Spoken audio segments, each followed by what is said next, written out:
और अब अगली खबर का रुख करेंगे, बात करेंगे बाढ़ बारिश की, जिससे गुजरात बेहाल है और लोग यही कह रहे हैं बरसात आई आफत लाई। गुजरात के कई जिलों में मूसलाधार बरसात हो रही है। भारी बरसात से गांधीनगर, अहमदाबाद समेत कई शहरों में जल भराव हो गया है। वलसाड, धर्मपुर, कपराड़ा, वापी और उमरगांव में भारी बारिश हुई है। फिलहाल ये 4 तस्वीरें हम अलग अलग इलाकों की आपको दिखा रहे हैं। ये तस्वीरें हैं अहमदाबाद की, भावनगर की, डांग की और सूरत की। भावनगर की तस्वीरें पिछले 2-3 दिन से लगातार परेशान करने वाली हैं, क्योंकि वहां पर बाढ़ बारिश ने ऐसा कहर ढाया है कि गांव के गांव जलमग्न हो गए हैं। वहीं अहमदाबाद के भी हालात आप इस तस्वीर में देख सकते हैं, किस तरीके से लोगों के लिए परेशानियों का अंबार यहां पर लग गया है। डांग भी जल में बहता हुआ नजर आ रहा है और सूरत के भी हालात जुदा नहीं है। अगर बात करें मौसम विभाग की, तो मौसम विभाग ने कहा है कि अगले 4 दिनों के दौरान दाहोद, वलसाड, पोरबंदर, जूनागढ़, भावनगर, गिर सोमनाथ, सूरत, नवसारी, भरूच और डांग समेत गुजरात के कई हिस्सों में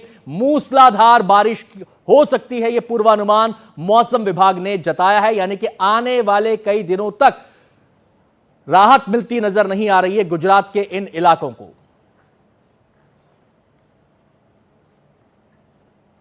और अब आपको बारी बारी से गुजरात के अलग अलग हिस्सों से आई बरसात की जो तकलीफ है, परेशानी बरसात ने कैसे बढ़ा दी, उसको दर्शाती हुई कुछ तस्वीरें हम आपको दिखाएंगे। यह तस्वीर आप देख सकते हैं, यह अहमदाबाद की तस्वीर है और यहां पर आप देख सकते हैं कि कैसे एक कार पानी में पूरी की पूरी डूब चुकी है। पहियों तक पानी इस गाड़ी के आ गया है।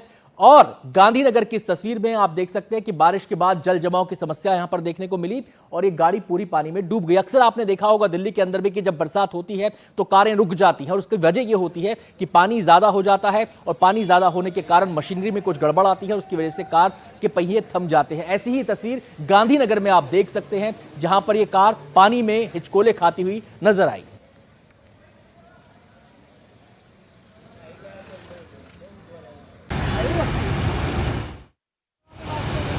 अहमदाबाद की तस्वीर दिखाने जा रहे हैं। सड़क पर घुटने भर पानी है। सड़क पर जो ट्रक है वो पलट गया है पानी की वजह से। ये देखिए, ये जो सर्कल आप देख रहे हैं ना, ये यहां पे ट्रक पलटा हुआ है और इस ट्रक के पलटने से वैसे तो सड़क पे चारों तरफ पानी ही नजर आ रहा है, लेकिन जो थोड़ा बहुत इलाका बचा है, ये वाला जो पोर्शन बचा है सड़क का, यहां से वाहन गुजर रहे थे। लेकिन जैसे ये ट्रक पलटा, अगर ट्रक खराब भी हो जाए, कोई वाहन भी खराब हो जाए, तभी आप देखते हैं कि सड़क पर लंबा जाम लग जाता है। यहां तो पूरा का पूरा ट्रक पलट गया है और उसकी वजह से ये लंबा जाम, पीछे ट्रक भी है, पीछे कारें भी हैं, तमाम गाड़ियां इस ट्रक के पलटने की वजह से काफी परेशानी यहां पर लोगों को देखने के लिए मिल रही है। ये अहमदाबाद की तस्वीर हो गई। फटाफट अब सूरत की तस्वीर हम आपको दिखाएंगे, क्योंकि सूरत में भी हालात जुदा नहीं है। बरसात से अंबिका नदी उफान पर है और उस अंबिका नदी के उफान ने सूरत में किस तरीके से कहर बरपाया, ये आप देख सकते हैं। किस इलाके की, रिहायशी इलाके की तस्वीरें हैं और यहां पर ऐसा लग रहा है जैसे नदी उफान पर नहीं है, समंदरी उफान पर आ गया है, समंदर शहर में घुस आया है। सूरत जिले के ऊपरी इलाकों में जो अंबिका नदी है उसका जलस्तर काफी बड़ा और उसका असर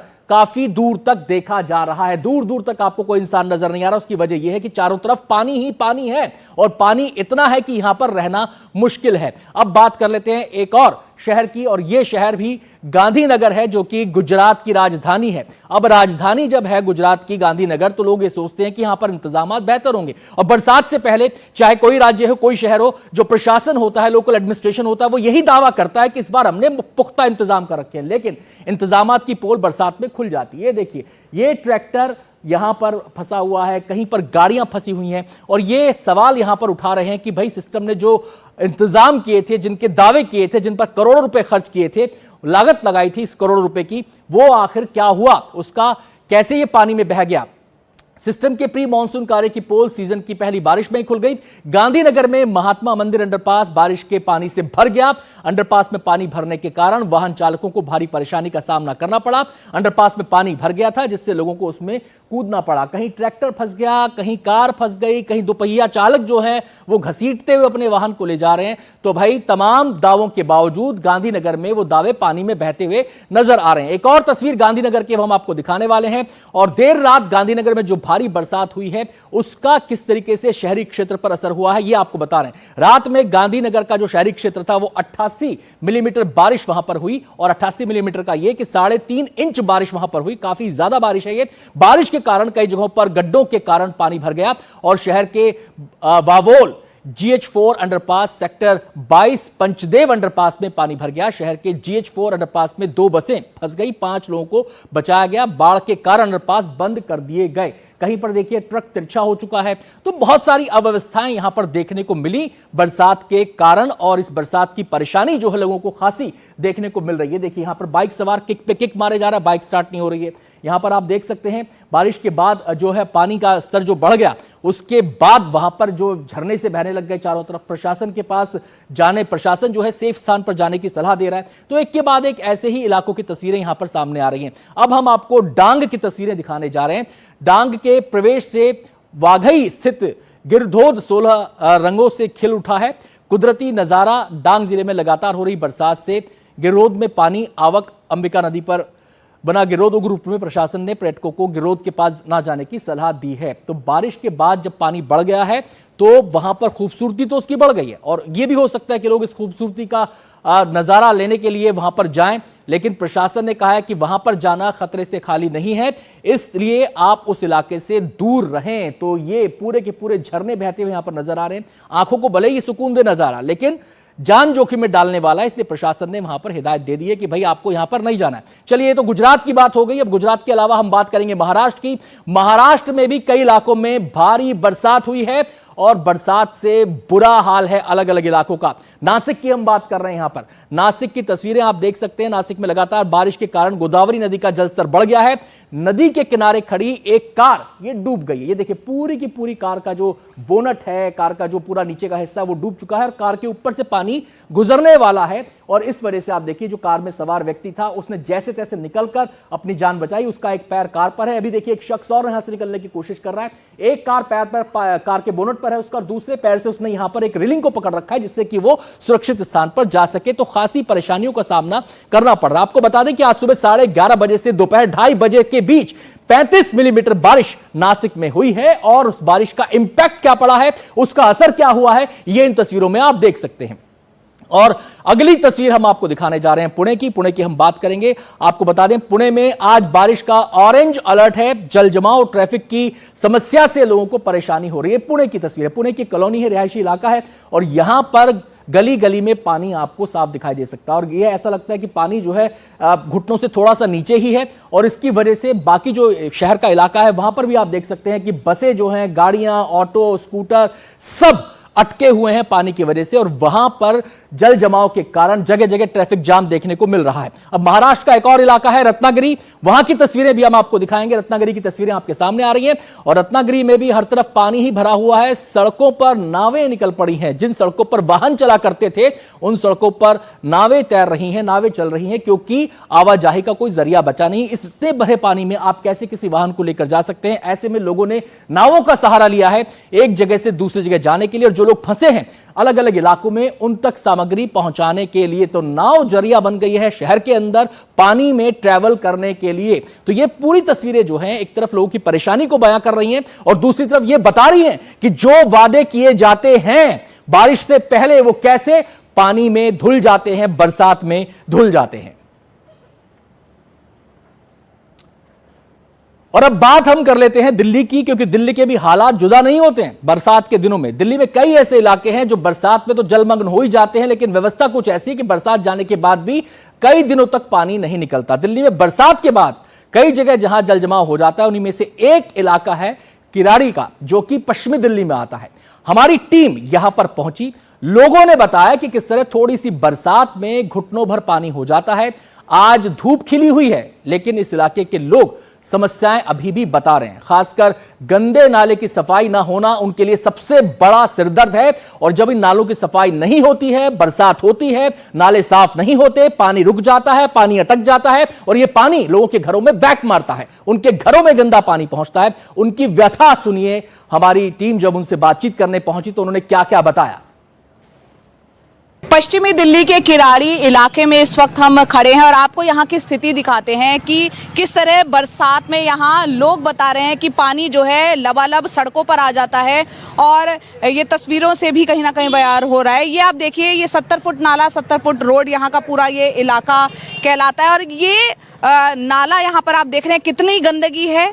और नाले की सफाई जो है काफ़ी वक्त से यहाँ के लोग बता रहे हैं कि गंदगी इतनी ज़्यादा होती है कि जब बरसात होती है तो पूरा नाला जो है पानी भर के मेन रोड पर आ जाता है। और ये जो पाइप आप देख रहे हैं ये मीठे पानी का, यानी कि जो घर में ड्रिंकिंग वाटर है वो यहाँ पर है और उसमें भी लीकेज बताई जा रही है, यानी नाले का पानी और पीने के पानी की मिक्सिंग होके घरों तक पहुँच रही है। ये समस्या लोग बता रहे हैं। किस तरह की स्थिति यहाँ पर रहती है अगर आप लोग बता पाएं, जब बरसात होती है, अभी कुछ दिन पहले भी बारिश हुई थी, तो ये स्थिति जो है कब से है और बरसात में कैसी रहती है?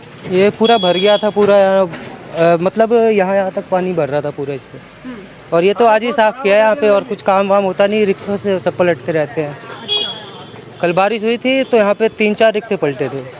गड्ढे में दिख ही नहीं रहा, वो पूरा रोड खराब हो रखा है, सब आते जाते सब पलट जाते हैं। यहाँ पे पानी ज़्यादा भर जाता है तो रिक्शा उक्सा पलट जाता है और इतना पूरा फुल हो जाता है, पानी नाले के बराबर आ जाता है। यहाँ भाई साहब आप इतने गंदगी के पास, नाले के बिल्कुल पास यहाँ बैठे हैं, काम कर रहे हैं, मक्खियाँ दिख रही हैं, तो यहाँ बीमारियों का भी खतरा रहता ही होगा। हाँ साहब सही बात, बहुत खतरा यहाँ पर है, बहुत है, बहुत भागने पड़ रहा है यहाँ से। मकान रूम में पानी घुस जाते हैं, मोटर से उपछाने पड़ता है पानी को, बहुत खतरनाक है 70 फुट नाला पर।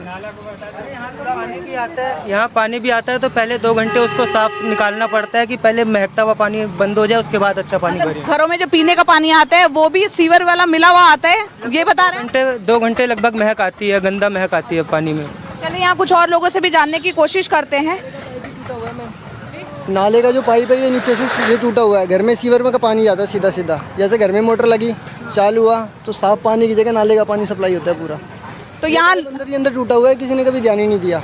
तो ये यहाँ पर बता रहे हैं लोग कि यहाँ पर नाले के पास ही जो वाटर पाइप लाइन है वो लगी हुई है और जो घरों में पानी जो जा रहा है वो सीवर मिला हुआ पानी जा रहा है। कुछ और लोगों से भी बात करने की कोशिश करते हैं। काम होने कोई मतलब ही नहीं है, गरीब आदमी क्या करे बेचारा, छुट्टी करनी पड़ती, ढाबा बंद करना पड़ता है लोगों को, बता मजदूर आदमी जाए कहाँ अब।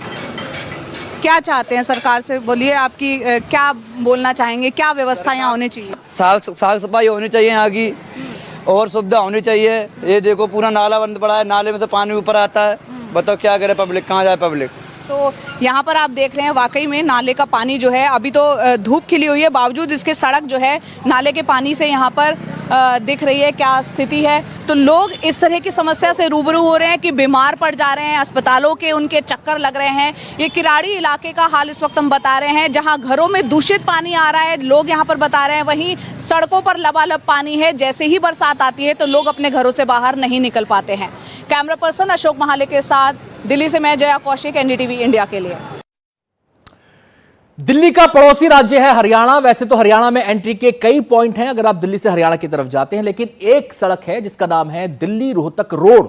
और जब आप इस रोड पर ट्रैवल करते हैं, पीरागढ़ी से क्रॉस करते हैं नांगलोई, नांगलोई से मुंडका, मुंडका के बाद फिर आगे आप बहादुरगढ़ से रोहतक में एंटर कर जाते हैं। लेकिन मैं जो बात कर रहा हूं वो उस पैच की बात कर रहा हूं जहां पर लोगों का जीवन मुश्किलों से भरा हुआ है। और अगर हालात आप देखेंगे तो आप कहेंगे क्या ये इलाका दिल्ली में है? हर दिन लोगों को यहां पर ट्रैफिक जाम की समस्या से दो चार होना पड़ता है। बरसात के दिनों में तो बाप रे बाप निकलना मुश्किल है।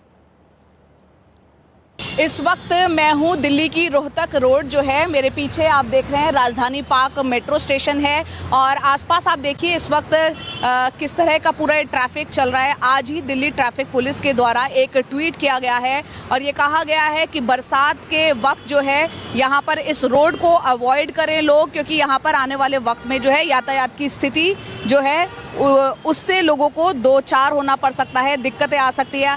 आप यहाँ पर ये भी देख सकते हैं किस तरह से PWD यहाँ पर जो है नाले सफाई का काम कर रहा है। यहाँ पर सड़क के इस ओर आप देख सकते हैं किस तरह की पूरी गंदगी, पूरी रोड यहाँ पर टूटी हुई दिख रही है और PWD उसको बनाने का काम कर रहा है। कुछ लोग हमारे साथ यहाँ पर हैं। यहाँ पर किस तरह से रोज़ की ये दिक्कत है कि 11 बजने के बाद जो है ट्रैफिक जो है वो चरमरा जाता है। उनसे ही जानने की कोशिश करते हैं क्या यहाँ पे दिक्कतें हैं। मैडम नो एंट्री खुलती है 11 बजे, उसके बाद यहाँ पे जाम लग जाता है पूरा। मुंडका से लेके कई बार जाम नागलोई फ्लाईओवर पार कर जाता है। नागलोई से अगर आप मुंडका पार करोगे तो 2 घंटे लग जाएंगे आपको इजीली। और रास्ता कितनी देर का है वो? रास्ता अभी 5 मिनट का नहीं, अगर नो जाम ना हो तो। शायद 5 किलोमीटर का रास्ता है, उसमें 2 घंटा लग जाता है। 2 घंटा आराम से लग जाता है। तो ये जाम की स्थिति अभी ये यहाँ पर साफ सफाई का पीडब्ल्यूडी नाला सफाई का काम कर रहा है इस वजह से या हमेशा ही रहती है? पहले भी मैडम खूब हो रहता था। पहले से अब बेहतर बदलाव कुछ नहीं है। वैसे का वैसे स्थिति है जी। अभी बारिश हो जाए तो मैडम देखिए सब यहाँ इधर उधर गिरते हैं। अभी परसों बारिश हुई थी, ये पूरा भर गया था। इसमें 4 गाड़ियाँ फंसी थी, हमने निकलवाई। एक अंकल जा रहे थे, वो घुसने वाले थे, वो बच गए थे, क्योंकि ये पूरा पानी भर जाता है तो पता नहीं पड़ता। तो यहाँ पर यहाँ के जो स्थानीय जो विधायक हैं या जो है प्रशासन है वो क्या कह रहा है इस तरीके की समस्या में? आप लोगों ने कभी जाके बात की इस बारे में? करिए, ये पास हुआ है, नाला बन रहा है। अब ये जो भी इसके चक्कर में हो रहा है, पहले पानी का निकास नहीं था, ये तो पिछले साल से दिक्कत है। फिर अभी ये पास हुआ है, नाला वगैरह बन रहा है, देखो बन जाए तो हो जाएगा ठीक, कह रहे हैं, उनका कहना है। हमारे साथ यहीं रहने वाले निवासी हैं, उनसे बात करते हैं। यहाँ की क्या स्थिति है, खासतौर से बरसात में क्या रहता है? बरसात के अलावा भी यहाँ पे हाल ख़राब रहता है जी। बारिश के वो ऐसे भी ये मुंडका का क्षेत्र है, 2 साल से बहुत ज़्यादा हाल ख़राब है। बारिश के दिनों में तो और ज़्यादा हाल ख़राब हो जाते हैं। बारिश के अलावा भी यहाँ पे पानी लगभग जाम ही रहता था। अब ये महीने 1.5-2 महीने से काम बहुत तेज़ी से चल रहा है। ये काम नाले का काम चालू हो चुका है। पहले तो काम बिल्कुल डम पड़ा हुआ था, अब सुधार है, लेकिन देखो कब तक होता है। पीछे में पता चला कुछ जगह गाड़ी भी फंस गई थी आगे। हाँ बिल्कुल नॉर्मल है, यहाँ तो रूटीन है डेली का। पानी भरता है, गाड़ी फंसना डेली का रूटीन है। कोई सुनवाई नहीं थी पहले तो, अब सुनवाई का तो पता नहीं, लेकिन काम चल रहा है, ये दिख रहा है अब तो।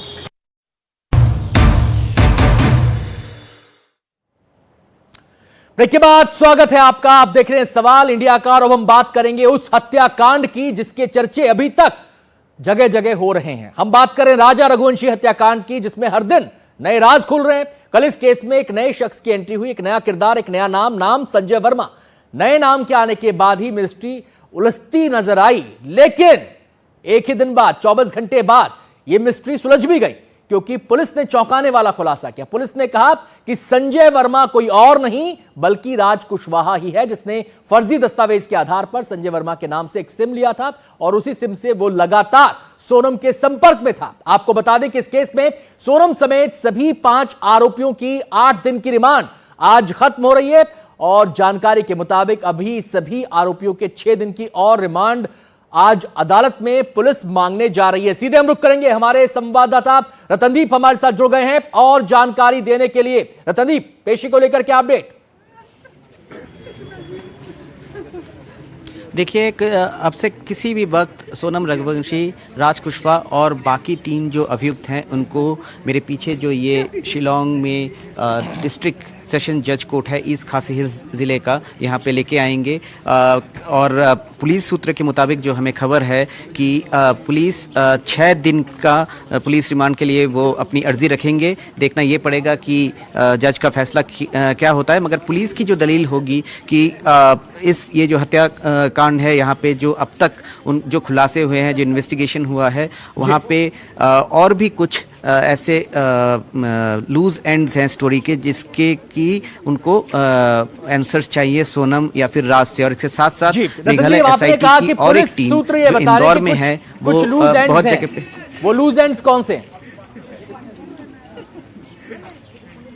देखिए, उसी लूज एंड्स पे को इन्वेस्टिगेट करने के लिए मेघालय पुलिस की और एक टीम, एसआईटी की और एक टीम अब इंदौर में है। पिछले 4 दिनों से उन लोगों ने बहुत जगह छापे मारे हैं। उन लोगों ने सोनम रघुवंशी के परिवार के लोगों से बात की है। राज कुशवाहा के साथ जो लोग काम करते थे, उन लोगों को भी स्टेटमेंट लिया है, और राज कुशवाहा के कांटेक्ट में जितने भी लोग हैं उनको वो इंटरोगेट करेंगे। वो ढूंढ रहे हैं उस टैक्सी ड्राइवर को और उस टैक्सी को, जिससे कि सोनम रघुवंशी इंदौर से फिर निकल के गाजीपुर तक पहुंची। और सबसे बड़ी बात है, जो सोनम रघुवंशी का जो कॉल रिकॉर्ड है, उसमें उभर के आया था संजय वर्मा का नाम, बट मेघालय पुलिस ने ये साफ तौर से साफ कर दिया है कि वो एक। बहुत बहुत शुक्रिया रतनदीप आपका इस पूरी जानकारी के लिए।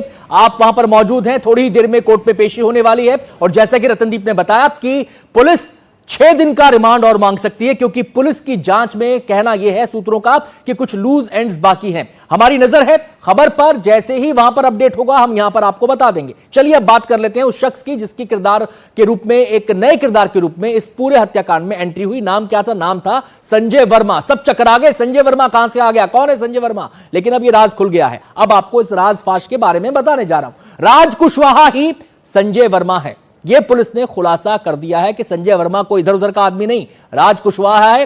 पूछताछ में सोनम ने ही इस राज को सामने पुलिस के उगल दिया।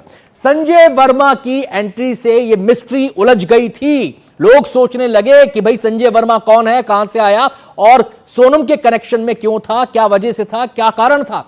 राज ने संजय वर्मा के नाम से लिया था फेक सिम। देखिए चालबाजी, यहां पर फेक सिम लिया संजय वर्मा के नाम से। अब लोग सोच रहे हैं कि संजय वर्मा से बातचीत हो रही है। संजय वर्मा कौन है? राज कुशवाहा है। फेक सिम से राज सोनम के बीच 112 कॉल हुए और यह भी जानकारी सामने आई है कि शादी के बाद भी इनकी बातचीत होती रही, यानी कि बातचीत का यह सिलसिला थमा नहीं। किसी को शक ना हो इसलिए संजय वर्मा नाम का एक किरदार गढ़ दिया, उसका नंबर सोनम के नंबर में सेव कर दिया और जब कॉल डिटेल सामने आई तो सबके सामने यह था कि संजय वर्मा से बातचीत होती थी। लेकिन ये संजय वर्मा है कौन? अब सोनम ने खुद ही राज उगल दिया है। चलिए कुछ और खुलासे भी इस मामले में हुए हैं, अब उनके बारे में आपको बताने जा रहा हूं। और यह बात सामने आई है अब तक की जांच में कि फर्स्ट अटेम्प्ट में यह मर्डर नहीं हुआ है, 4 बार कोशिश हुई और चौथे अटेम्प्ट में यह हत्या हुई। हत्या की पहले भी 3 कोशिशें हो चुकी थी। सूत्रों के हवाले से हमें जानकारी मिल रही है। जो पहली कोशिश की गई वो थी गुवाहाटी में, मारने की प्लानिंग वहीं की थी, लेकिन वहां मौका नहीं मिला, हालात ऐसे नहीं मिले कि मर्डर कर दिया जाए, किसी को पता भी ना चले। हत्या की दूसरी कोशिश अब कहां हुई ये आपको बताता हूं। यह कोशिश हुई नौग्रियांट में, लेकिन यहां भी किस्मत ने साथ नहीं दिया। हालात ऐसे नहीं थे कि हत्या कर दी जाए, लाश कहीं फेंक दी जाए और खुद बच जाए, ऐसा नहीं हो सका। तीसरी कोशिश कहां पर हुई? यह हुई वैसा डोंग फॉल्स के पास, लेकिन बदकिस्मती यहां पर भी सोनम और उसके साथियों की थी कि यहां पर भी हत्या को अंजाम तक वो नहीं पहुंचा पाए। लेकिन जो चौथी कोशिश हुई वो हुई 23 तारीख को। यही वो तारीख है जब राज कुशवाहा को सोनम की आंखों के सामने कत्ल किया गया। सोनम वहां पर मौजूद थी, उसके साथी वहां पर मौजूद थे, 2 हथियारों का इस्तेमाल हुआ।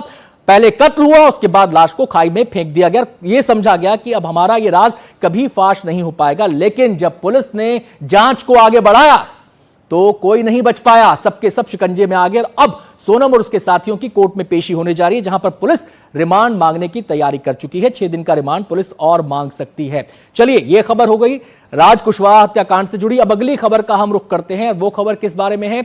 वो खबर है भारत और कनाडा के रिश्तों को लेकर। खालिस्तान प्रेम का गेम ओवर कनाडा में होता हुआ नजर आ रहा है। दरअसल जी समिट के दौरान प्रधानमंत्री मोदी और कनाडा के प्रधानमंत्री कार्नी की मुलाकात के बाद कनाडा से बड़ी खबर यह आ रही है कि कनाडा में इंटेलिजेंस विभाग की रिपोर्ट जारी हुई है। एजेंसी ने माना है कि कनाडा में खालिस्तानी एक्टिव थे, भारत के खिलाफ कनाडा की धरती का इस्तेमाल वो करते थे। यह रिपोर्ट में साफ तौर पर कहा गया है। कनाडा की सिक्योरिटी इंटेलिजेंस सर्विस की यह रिपोर्ट है। एजेंसी ने रिपोर्ट में खालिस्तानी नेटवर्क को भारत के हितों के लिए खतरा बताया है। सबसे बड़ी बात यह, क्योंकि भारत लगातार इस तरफ बात कर रहा था। जब जस्टिन ट्रूडो थे, जस्टिन ट्रूडो मानने को तैयार नहीं थे, उनकी अपनी पॉलिटिकल कंपल्शन थी क्योंकि उनकी सरकार लंगड़ी टांग खेल रही थी और जो वहां पर खालिस्तानी समर्थक पार्टी है एनडीपी, उसका समर्थन उसे हासिल था, तो वो सुनने को तैयार नहीं थे, अंधे हो गए थे खालिस्तानियों के प्रेम में। लेकिन अब स्थितियां बदल रही हैं, भारत को अपने हित के लिए इन पर नजर रखनी होती है। यह बात भी एजेंसी की रिपोर्ट में कही गई है।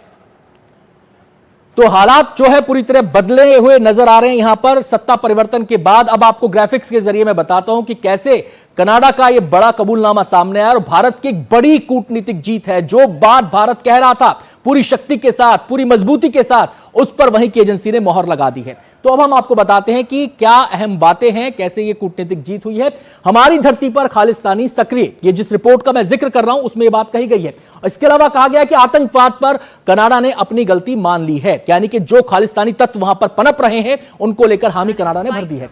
कनाडा सिक्योरिटी इंटेलिजेंस सर्विस की यह रिपोर्ट में तमाम बातें कही गई हैं जिस पर एक तरीके से भारत के दावों पर मोहर लगी है। मोदी कार्नी की मुलाकात के बाद इस रिपोर्ट का जिक्र सामने आया है, तो यह साफ बताती है रिपोर्ट की स्थितियां परिस्थितियां बदल रही हैं और भारत की बड़ी कूटनीतिक जीत यहां पर हुई है। तो यहां पर आपको बताएं, कनाडा ने गलती मान ली है और रिपोर्ट में बड़ा कबूलनामा किया है। कनाडा में खालिस्तानी आतंकी सक्रिय हैं और यह भारत के खिलाफ हिंसा को बढ़ावा देते हैं। 1980 के दशक से खालिस्तानी सक्रिय हैं, यह भी बात कही गई है। और 1980 का वो दशक था कि जहां पर केवल कनाडा में ही खालिस्तानी सक्रिय नहीं थे, बल्कि भारत भी आतंकवाद का दंश पंजाब में झेल रहा था। उग्रवादियों ने कनाडा को अड्डा बना लिया। फंड जुटाना, हमले की योजना बनाना, ये तमाम काम यहां पर हो रहे हैं।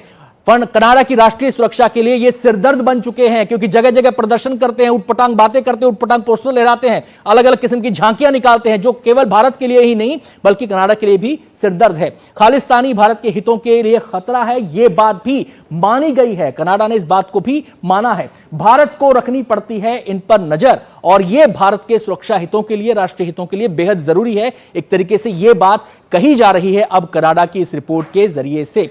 अब रिश्तों में गर्माहट लौटेगी, यह बात, यह उम्मीद और मजबूत हो गई है। और सवाल यह उठ गया है कि जो ट्रूडो खालिस्तानियों के प्रेम में इतने अंधे हो गए थे कि भारत से रिश्ते खराब करने पर आमादा थे, उटपटांग बातें कर रहे थे, वो ट्रूडो अब क्या मुंह दिखाएंगे? तो कनाडा का जो कबूलनामा सामने आया है वो ये साफ इशारा करता है कि रिश्ते सुधर रहे हैं। यानी कि जो नए प्रधानमंत्री आए हैं मार्क कार्नी, वो साफ तौर पर भारत के साथ रिश्तों को लेकर संजीदा हैं, गंभीर हैं। वो चाहते हैं कि भारत के साथ रिश्ते सामान्य हो, न केवल सामान्य हो बल्कि उनमें गहराई भी आए। दोनों पीएम के बीच सकारात्मक बातचीत हुई है और उस बातचीत को लेकर ये दोनों ही तरफ काफी उत्साह देखा जा रहा है। उच्चायुक्तों की शीघ्र बहाली पर भी सहमति बन गई है, ये एक बड़ी बात है। उस समय ऐसे संबंध हो गए थे कि जो राजनयिक थे उनको लेकर कई एक्शन दोनों तरफ से उठाए गए थे। संबंधों में स्थिरता बहाल करने पर चर्चा की गई है, यानी कि संबंध ऐसे हो जो प्रगाढ़ हो और दोनों देश उन संबंधों को प्रगाढ़ता के साथ आगे लेकर जाएं, रिश्तों को आगे लेकर जाएं। सीधे सहयोग में महत्व पर जोर दिया जा रहा है। सीधा सहयोग हो, चाहे वो व्यापार की बात हो, चाहे वो अन्य विषय हो, उनमें सीधा सहयोग होना चाहिए। ट्रूडो के बाद पिघल रही है रिश्तों पर जमी बर्फ, और यह उम्मीद भी की जा रही थी कि ट्रूडो जब जाएंगे और जब दूसरी रिजीम आएगी तो वहां पर रिश्तों में सुधार देखा जाएगा, क्योंकि ट्रूडो के रहते हुए ही उनका जो रवैया था, उनका जो नजरिया था, उस पर सवाल उठ रहे थे। बड़ा सवाल यह है कि अब ट्रूडो क्या मुंह दिखाएंगे? सत्ता से तो बेदखल हो गए हैं, अपनी पार्टी में भी उस समय में ही उनके ऊपर उंगली उठी थी और उनको खमियाजा भुगतना पड़ा। खालिस्तानियों को सपोर्ट करते रहे ट्रूडो, ये जाने समझे बिना कि एक भारत जैसे मजबूत देश के साथ रिश्ते पहली प्राथमिकता उनकी होनी चाहिए, कि राष्ट्रीय हितों के लिए भी जरूरी है, लेकिन खालिस्तानियों की जो समर्थक पार्टी थी उसकी सपोर्ट पर उनकी सरकार टिकी थी, तो उसके चलते वो लगातार खालिस्तानियों को सपोर्ट करते रहे। सरकार बचाने के लिए भारत से बिगाड़े रिश्ते, मजबूरी थी ट्रूडो की। सत्ता का लोभ शायद उनके मन में इतना आ गया था कि लगातार भारतीय हितों को नजरअंदाज कर रहे थे, ऊटपटांग बात कर रहे थे, आधारहीन आरोप भारत पर उस समय लगाए जा रहे थे। और भी बहुत सारी बातें हैं। जब बात खालिस्तानियों की आती है तो कनाडा में कैसे ये खालिस्तानी नेटवर्क फैल गया, जिसको लेकर दोनों के रिश्तों में दरार भी देखने को मिली, खटास भी देखने को मिली, तो इसकी भी कहानी मैं अब आपको ग्राफिक्स के जरिए बताना चाहता हूं। 1980 पंजाब में आतंक के खिलाफ अभियान शुरू हुआ, और यह अभियान शुरू हुआ जब भारत आतंकवाद का दंश झेल रहा था। इसी दशक में अमृतसर में ऑपरेशन ब्लू स्टार हुआ। आपको ध्यान होगा 1984 का वो साल। पंजाब के कई आतंकियों ने कनाडा में शरण ली। जो लोग, जब अभियान शुरू हुआ उसके बाद जो लोग यहां से बच गए वो फटाफट भागे, कनाडा में शरण ली और कनिष्क प्लेन ब्लास्ट को अंजाम दिया। एक बड़ा हादसा था, हवा में था ये प्लेन और उसको ब्लास्ट कर दिया गया हवा में ही, और 329 लोगों की मौत हुई। इसको लेकर कई तरह की थ्योरी हैं, कई तरह के आरोप लगते हैं, लेकिन उनका कभी और जिक्र करेंगे। आपको बताएं, प्लेन धमाके को ऑपरेशन ब्लू स्टार से जोड़ा गया। ये जो आतंकियों ने साजिश की प्लेन को उड़ाने की, उसको ऑपरेशन ब्लू स्टार से उन्होंने जोड़ दिया। कनाडा ने पूरे मामले पर लीपापोती की, यानी कि उस समय की जो सरकार थी उसने भी ध्यान नहीं धरा भारत की बातों पर। आतंकियों का कनाडा ने नहीं किया प्रत्यर्पण। भारत ने मांग की थी कि जो लोग इसमें शामिल हैं, क्लियर था, सब कुछ सामने था, लेकिन प्रत्यर्पण नहीं हुआ। 1970-80 बड़ी संख्या में सिख कनाडा में बसे। ये वो दशक था जब सिख कनाडा में बसे। कनाडा पहुंचे कुछ सिख खालिस्तानी समर्थक हैं, खालिस्तान के समर्थन में नारेबाजी करते हैं, उनके साथ प्रदर्शन करते हैं, उनके साथ मिलकर झांकियां निकालते हैं, जिसमें तो कई बार जो हमारी देश की पूर्व प्रधानमंत्री हैं इंदिरा गांधी, स्वर्गीय इंदिरा गांधी, उनकी तक जो झांकियां निकाली जाती हैं आपत्तिजनक स्थिति में और उनको अलग अलग तरीके से टारगेट करने की कोशिश की जाती है, तो वो सब पर भारत ने आपत्ति लगातार उठाई है। संख्या बढ़ने के साथ बढ़ा राजनीतिक दखल। अब जैसे जैसे संख्या सिखों की वहां पर बढ़ती गई तो उनको एक पॉलिटिकल पावर भी उनकी मजबूत वहां पर होती चली गई और उनकी पॉलिटिकल स्टैंडिंग काफी मजबूत हो गई। वोट बैंक के लिए मिलने लगी राजनीतिक शह, और उसमें जो खालिस्तानी तत्व थे उनको राजनीतिक शह मिलने लगी वोट बैंक के लिए। तो यानी कि वोट बैंक की सियासत ने काफी कुछ खालिस्तानियों को कनाडा में पैर जमाने के लिए मौका वहां पर दिया। ये तो बात हुई भारत कनाडा रिश्तों की, लेकिन अब हम बात करेंगे एक और खबर की, और जो जुड़ी है अहमदाबाद के दुखद प्लेन क्रैश हादसे से। अहमदाबाद में 12 जून को एयर इंडिया की बोइंग फ्लाइट 171 का दुखद हादसा हुआ। उसके बाद सूरत में जो याचिका दर्ज की गई थी उसके ऊपर भी कल सुनवाई हुई। उसके चलते जो एयरपोर्ट के अगल बगल में हाई राइज बिल्डिंग हैं, टावर हैं, उन सभी को खाली करवाने का हाईकोर्ट ने आदेश दे दिया है। उसके चलते अहमदाबाद नगर निगम और अहमदाबाद एयरपोर्ट अथॉरिटी की ओर से कई इमारतों को नोटिस जारी कर दिया गया है। यानी कि जो सख्ती कोर्ट ने दिखाई इस हादसे के बाद, वो उसके ऊपर अब अमल होता हुआ दिखाई दे रहा है। तो हादसे के बाद सख्ती किस रूप में सामने आ रही है, ये अब मैं आपको ग्राफिक्स के जरिए बारी बारी से बताना चाहता हूं। और वो ये कि गुजरात हाईकोर्ट का इमारतों को लेकर आदेश आया है और ये साफ तौर पर हाईकोर्ट ने कहा है कि इन इमारतों को हटाया जाए। एयरपोर्ट के आसपास की इमारतों का ये मामला है और इसको लेकर हाईकोर्ट ने अपनी बात रखी है। इमारतों को खाली कराने का नोटिस दिया जाएगा। जो हाईकोर्ट का नजरिया सामने आया उसके बाद ये कार्रवाई की दिशा में कदम आगे बढ़ रहे हैं। एयरपोर्ट से 6 किलोमीटर के दायरे के लिए ये नोटिस है, यानी कि 6 किलोमीटर का जो रेडियस है उसके आसपास हाई राइज बिल्डिंग नहीं होनी चाहिए। अब इसको लेकर कदम आगे बढ़ रहे हैं, उनको खाली कराने की दिशा में कदम आगे बढ़ रहे हैं। अहमदाबाद नगर निगम एयरपोर्ट अथॉरिटी का नोटिस है, सिर्फ 4 मंजिला इमारत की ही मंजूरी है। यानी कि जो 4 मंजिला इमारत है, यानी कि एक सुरक्षित हाइट जिनकी है, उन्हीं को मंजूरी मिलेगी। कई इमारतें 4 मंजिल से ऊंची हैं और जो ऊंची इमारतें हैं वो कार्रवाई के दायरे में आएंगी। करीब 150 घरों को नोटिस भेजा जाएगा जो चिन्हित किया गया है, यानी कि जो सर्वे किया गया होगा उसके आधार पर 150 इमारतें ऐसी हैं, 150 घर ऐसे हैं जो चिन्हित किए गए हैं जिनको नोटिस भेजा जाएगा। 2019 में सूरत में दर्ज याचिका पर यह आदेश आया है। तो इस आदेश के बाद अब इसको लेकर कार्रवाई भी शुरू हो गई है। तो एयर इंडिया विमान दुर्घटना के 1 सप्ताह बाद मनीष बाबू के भाई ने जवाबदेही की कमी पर गंभीर सवाल उठाए हैं। उन्होंने पूछा कि 7 दिन बीत जाने के बाद भी दुर्घटना के पीछे का कारण सार्वजनिक क्यों नहीं किया गया है। क्यों मनीष इंडिया आए थे और आपको कब पता लगा कि इस तरीके से प्लेन क्रैश में उनकी मौत हुई? एक्चुअली स्टोरी ये है कि 19 जनवरी को मेरे फादर को ब्रेन स्ट्रोक हुआ, तो उसकी देखरेख करने के लिए पहले मेरे बड़े भैया आए थे मनीष बाबू, फिर मैं भी आया था जनवरी में, 1 महीना रुक के फिर बाद में मैं वापस चला गया। फिर पता चला 14 मई लास्ट मंथ, तो उस मेरे फादर की डेथ हो गई। तो हम सभी वहाँ उनकी क्रिया करने के लिए सब हम पूरा परिवार इधर आए थे। फिर मेरे भाई भी उस क्रिया करके सब हमारे धर्म के हिसाब से जो भी क्रिया होती है वो सब क्रिया करके वो वापस रिटर्न यूके आ रहा था। उसी फ्लाइट में वैसे दुखद जो घटना हुई है। 1 हफ्ता आज पूरा हो चुका है इस एक्सीडेंट को और काफ़ी सवाल हैं लोगों के मनों में कि आखिर ऐसा प्लेन क्रैश हुआ क्यों। आप लोग क्या सोचते हैं 1 हफ्ते के बाद, किस तरीके के मन में सवाल खड़े हो रहे हैं? सवाल तो बहुत सारे होते हैं, लेकिन कुदरत के जो नियम होते हैं, कुदरत ने हमारे ऊपर क्या लिखा है वो हमें पता नहीं है। तो प्रश्न ये है कि प्लेन दुर्घटना कैसे हुई, क्यों हुई, किस तरह से हुई, ये सब सवाल है। अभी तक कोई आंसर्स नहीं मिले हैं। आप चाहते हैं कि कोई अकाउंटेबिलिटी फिक्स हो? ऑफ कोर्स वो पता चलना चाहिए ताकि हम सरकार भी और जो एयरक्राफ्ट के जो टीम होती है उनको भी भविष्य में उनको आइडियाज़ मिले कि ऐसा दुर्घटना वापस ना हो।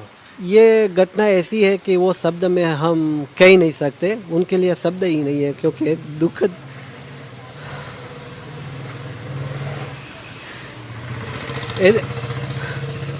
ये दुर्घटना किसी परिवार के ऊपर ना हो, भगवान से यही प्रार्थना। कब हुई थी आपकी आखिरी बार बात?